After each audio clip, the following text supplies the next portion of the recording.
Now showing at Gallery 625, Sweet, an exhibit that captures the bold and delicious colors and shapes of donuts, cakes, and desserts of all kinds.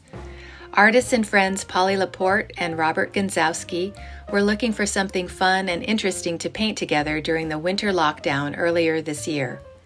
Their effort developed into a lively and interactive exchange of ideas and techniques found in this delectable series of oil paintings. And now, meet the artists.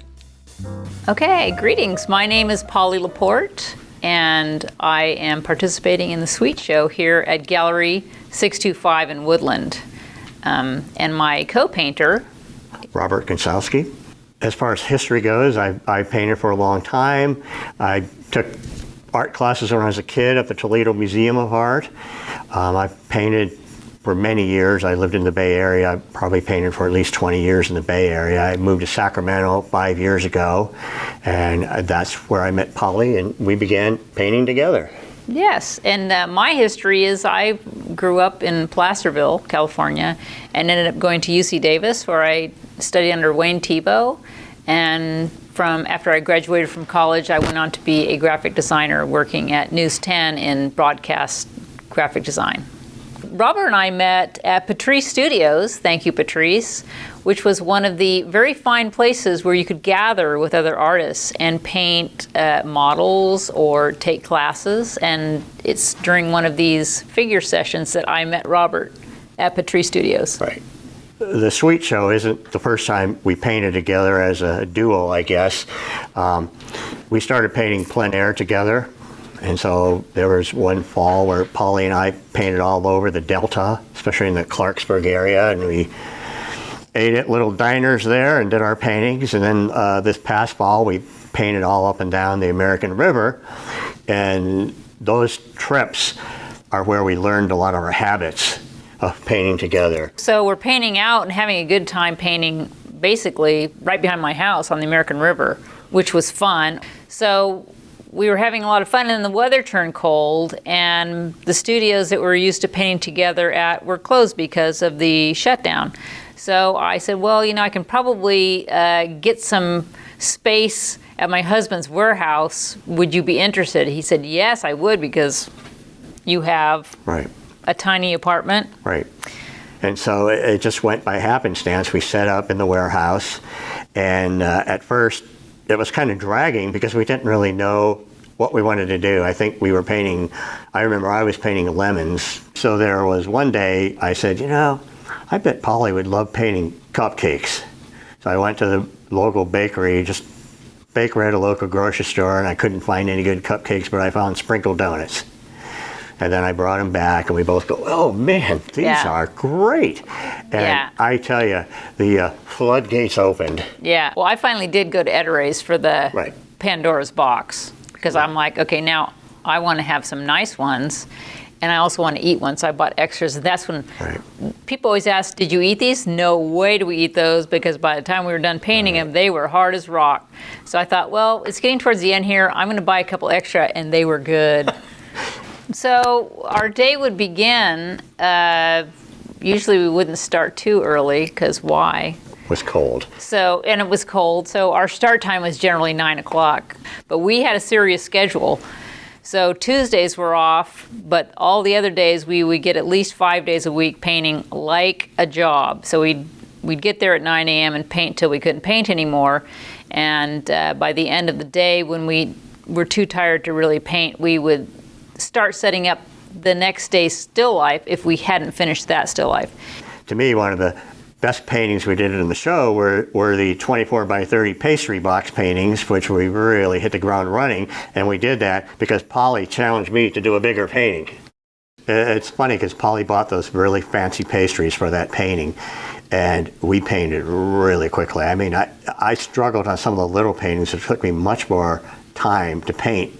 If you look at paintings like that, you can see how Paulie and I were painting the same setup. And that's the interesting thing about the show, is that so many of the still lifes were put in between us.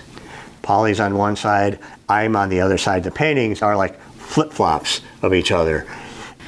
So sometimes you spend a lot of time setting up what you think is going to be your still life, and you realize when you come in the next day that it's forced or you don't like it, and so you just take all that away and you start over. It's a brand new day. You have a totally different energy level.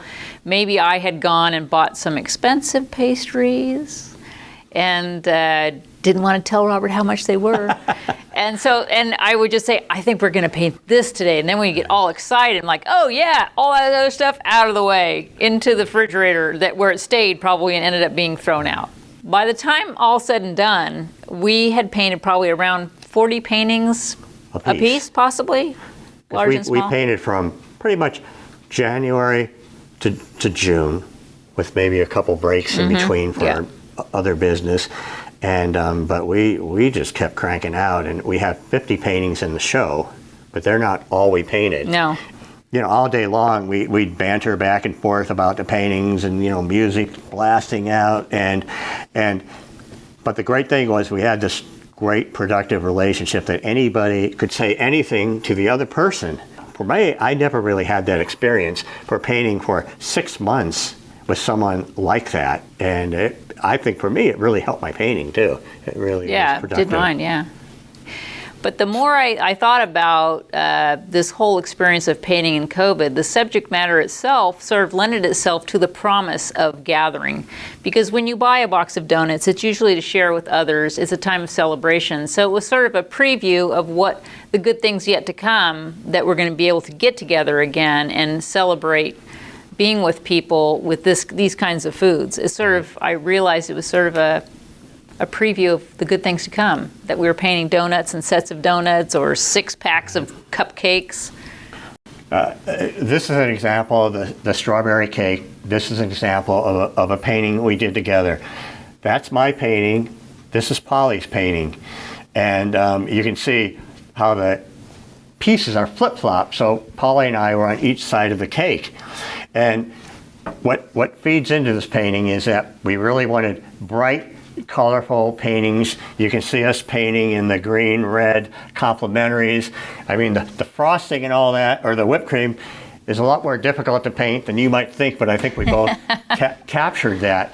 And so Paulie and I painted these paintings, and I remember Paulie sent me the photos, and I was looking at the photos going, I like Paulie's composition a lot better.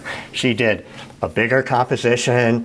She had this piece right down in front, and I thought there was a lot of drama. And so I thought, I need to rework some things in my painting, because I didn't have any of this stuff over here in the painting. So I made the painting uneven, because my cake was a lot smaller than Paulie's. Paulie's fits the page better. And so I went in, I'm going to make this side uneven. I put a tabletop in, I put a knife in, your eye is following it down, it hits the shadow. And then like a zigzag. Yeah, it's a zigzag. And then I found this little ceramic figurine at home sitting on my shelf in my bedroom. I go, because I kept thinking, this painting needs something else, And then I painted a little owl in there, again, complementary colors, and I thought it worked. It really kind of made the painting. The other thing that I got out of working with Robert is that before this, and I was always challenging myself to use thicker paint. And working with Robert, I got into putting thicker paint, and this is an example of where I did have thicker paint, not as thick as him, but I like that about our interaction, is that I did get looser and freer in using more paint, because when you put thick paint on, that's pretty much a statement. You're not going to be able to paint over that, so you have to have a lot of confidence to put. So painting with Robert through the subject matter gave me more painting confidence, that I did start using thicker paint and painting faster. So here's another example of the 7-Up cake. Of course, a lot of them are there, but this is just another example of where we painted the same setup from 2 different angles. So it's interesting because I think in this example, I was painting this, or no, I think Robert was painting with this knife in there, and afterwards I changed the position of the knife so that it would work with my composition. But we brought in these striped napkins that had this really nice graphic effect that I like, and kind of went with the plastic rings on this plate. Another interesting thing is that Paulie put in that little pot. And, you know, a lot of these setups had a lot more stuff in them than what you see on the paintings. And so we were editing the paintings for our compositions, you know, and Paulie worked in the pot, which I think is beautifully painted.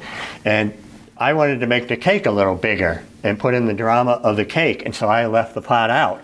And by the way, that was Paulie's idea. Usually the oddball idea is taking bites out of donuts, sticking forks in cakes, stuff like those were Paulie's ideas, and I thought they were great because she just made me laugh when she did stuff like that, and I think we got good paintings. I also like to paint in the crumbs. You'll see in some of my donut paintings where the one of the little sprinkles or something has fallen on the plate, and Robert wasn't painting that, and he goes, "What's that?" I'm like, "Well, I'm painting that in. It's a beauty marking." And I think you started doing that then after sometimes too. Well, like I said, this is when we really started loosening up. And Paulie's right. I mean, I wasn't painting crumbs in anything, and when I saw what she was doing, I go, "That's great." I think the other thing that should be mentioned is the fact that the cake has been cut and there's a fork in it, or the cake pop has a bite out of it, suggests that there's human interaction. It's not just a still life, and it's interacting with the human experience. Somebody stuck a fork in there, somebody cut that. It's not just a sterile cake in a case. The most famous painting couple in Sacramento would be Wayne Thiebaud and Gregory Kondos. And they would paint side by side, but as far as I know, they weren't commenting on each other's paintings because they were pretty much established in their style. And I think that they went out and painted just to have someone to paint with. I don't think there was the back and forth like, oh, you know, that ellipse isn't right. I don't think they were doing that. But in history, you know, there are a lot of artists who wouldn't go out and paint with each other. I mean, you know, the whole idea of the isolated artist sitting there locked in his room, you know, Vincent van Gogh painting by himself, it's really kind of a myth, and I think most artists painted together. And the great example is Renoir and Monet, the Impressionist painters, and I love looking at those paintings where you can literally see they were standing side by side. They were painting those dancers at the music hall or on the boat, and you can see the paintings, and you can see them looking at the same thing. You can see the same tree in the painting. You can see the same figures in the painting, yet each brought, you know, their unique style to it. You know, Monet's more forceful, and Renoir has that shimmering effect. But I just found that fascinating, that these guys, and they did it in a lot of paintings early on. So we're very grateful for Yolo Arts to have this venue for us to show our artwork. Thank you very much to Janice Purnell and everyone who put in all the hard work to allow us to hang our show here and have an opening. And also thank you to my husband at the shop who made space for us where he didn't really have to, but I did bring him free pastries, so I think that kind of paid for it. So you may want to come down and see the show because the paintings are really bright and colorful, and they're jammed in there, and they're fun, and it's uplifting. The Suite exhibit runs through September 28th. Gallery hours are Monday through Friday, 8 a.m. to 5 p.m. Artwork is available for purchase and can be viewed online at yoloarts.org.